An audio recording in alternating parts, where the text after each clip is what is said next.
Então, é absolutamente necessário saber com exatidão o que você quer daquela criança. Eu já vou dar esse exemplo concreto em relação à nossa própria desautorização. Então, você tá ali fazendo as suas coisas do dia a dia, o seu filho fala, mãe, posso brincar lá fora? O que pode acontecer aqui?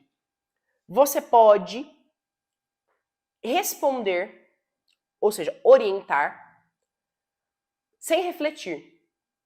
Então você fala assim, não vai, não vai. Porque você está irritada, porque você não tomou seu café, porque a roupa está dentro da máquina, porque você tem que fazer o almoço, qualquer motivo que seja, porque a sua cabeça está cheia, porque o seu marido estava te enchendo o saco, qualquer coisa que seja ali que está acontecendo. Daí você dá um não. Aí essa criança fala, mas mãe, tá calor. Ou ela fala, mãe, por quê? Porque tá frio. Olha só, você está respondendo sem refletir.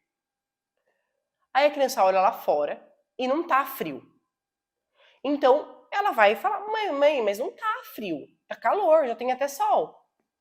Aí você olha lá fora e vê que aquele não e aquele não vai porque tá frio foram um engano. Aí você fala, tá, vai, tá bom, vai. Então você mesma se desautorizou. Por quê? Porque a sua ordem e a sua ação partiu de um ato não refletivo. O que você tem que fazer em primeiro lugar?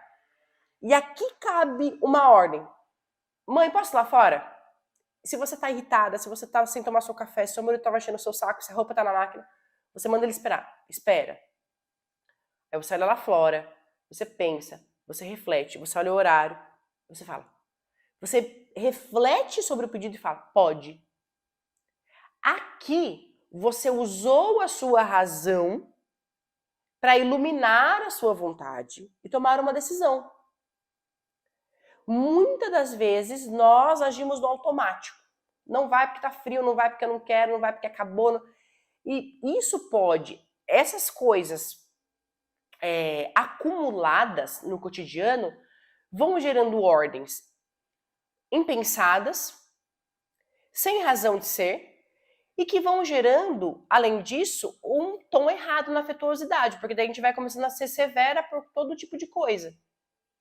Mãe, se você está ali fazendo um bolo, mãe, posso te ajudar? Não quero. Sendo que se você olhasse um pouquinho antes e visse que você pode fazer as coisas mais difíceis e ele pode só misturar o bolo. Né? Porque às vezes a gente está com muita pressa. Não. Mas, bom, eu posso quebrar os ovos, bater a clara e falar, tá bom, espera um pouquinho que eu deixo você misturar. Aqui você tem afetuosidade, você tem um tom ajustado, você tem uma ordem clara, você tem uma orientação feliz, sem severidade. Por quê? Porque você não se deixou levar por esses impulsos, você usou a sua reflexão a seu favor. Então, é necessário que a criança saiba o que ela tem que fazer e como ela vai fazer, e que essas ordens sejam claras, expressivamente claras. Você não pode confundir o seu filho e nem achar que toda e qualquer orientação ou ordem que você vai dar para ele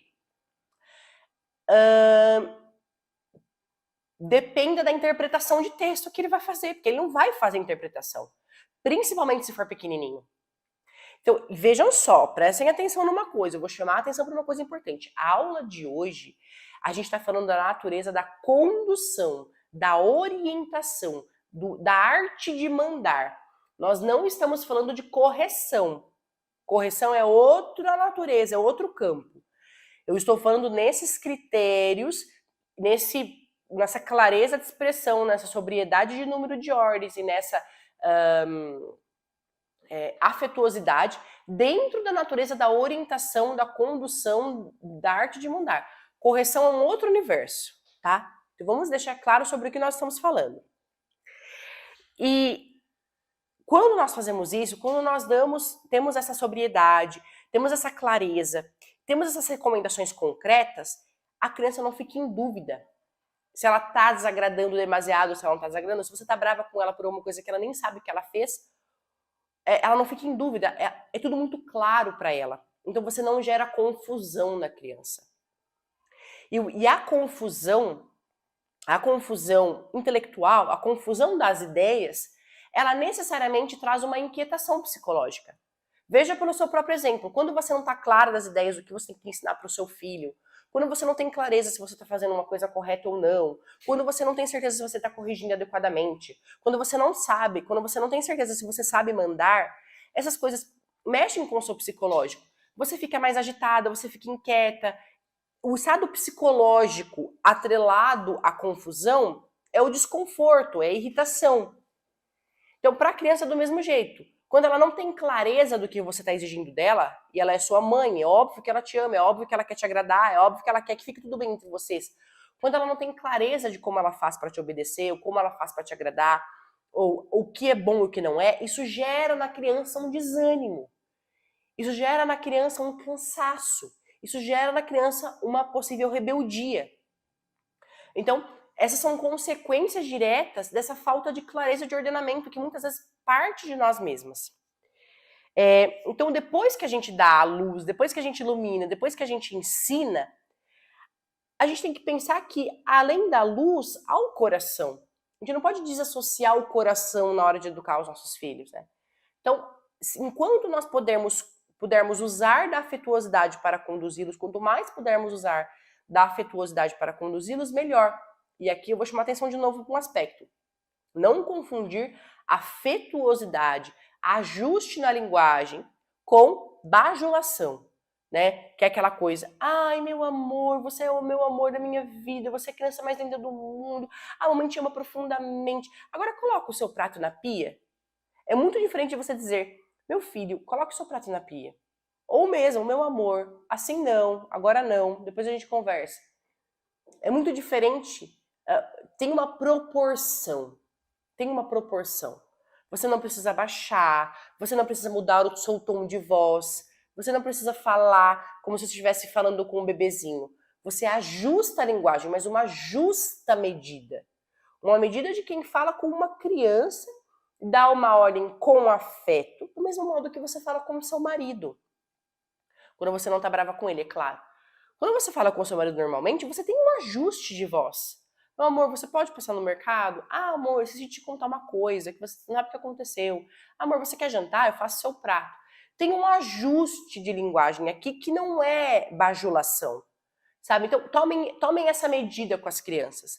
Tem um ajuste nessa afetuosidade que não é bajulação, que é diferente da bajulação. Então, quando nós usamos a nosso favor e temos essa graça, esse sorriso que tem que estar mais presente na boca da mãe do que no pai. Tem que estar, você tem que pensar, a gente passa 24 horas por dia com essas crianças. Se a gente está o tempo todo de cara fechada, se eles pedem água, a gente está de cara fechada. Se eles querem que a gente vai limpar o bumbum, a gente está de cara fechada. Se eles estão com fome, a gente vai fazer o prato, a gente está de cara fechada. Se eles pedem para ler um livro, a gente está de cara fechada. Se eles pedem companhia para fazer um jogo, se a gente está o tempo todo de cara fechada, essa criança começa a associar a sua presença com ela a uma coisa negativa, né? Há momentos de severidade? Há, mas eles são exceção. A gente tem que fazer um exercício do futuro. Quando o meu filho crescer, ele vai olhar para a infância que ele teve e ele vai pensar nessa infância com luz ou com sombra? Ele vai pensar nessa infância com alegria ou com temor? Ele vai lembrar dessa infância com tranquilidade ou com inquietação? A maior parte do tempo ele esteve tranquilo ou ele esteve inquieto? É só você fazer um exercício da sua biografia. Quando você olha para sua própria infância, o que você vê? Você vê luz ou você vê sombra? Você vê alegria ou você vê tristeza? Você vê amor e ternura ou você vê severidade? Todos nós temos condição de fazer esse exercício biográfico. E ainda que você tenha tido uma mãe brava e que te corrigia, se a maior parte do tempo ela era afetuosa, você mesmo vai dizer, a minha mãe era muito brava quando a gente fazia coisa errada, quando a gente brigava, quando a gente desobedecia, mas ela era uma mãe doce, ela era uma mãe presente, ela era uma mãe preocupada, ela sempre me ensinou isso, ela sempre me ensinou aquilo, ela sempre me levou na igreja, ela sempre me mostrou. Então, há uma marca fundamental na infância de cada um de nós. E nós somos responsáveis por esta marca que os nossos filhos terão na infância deles.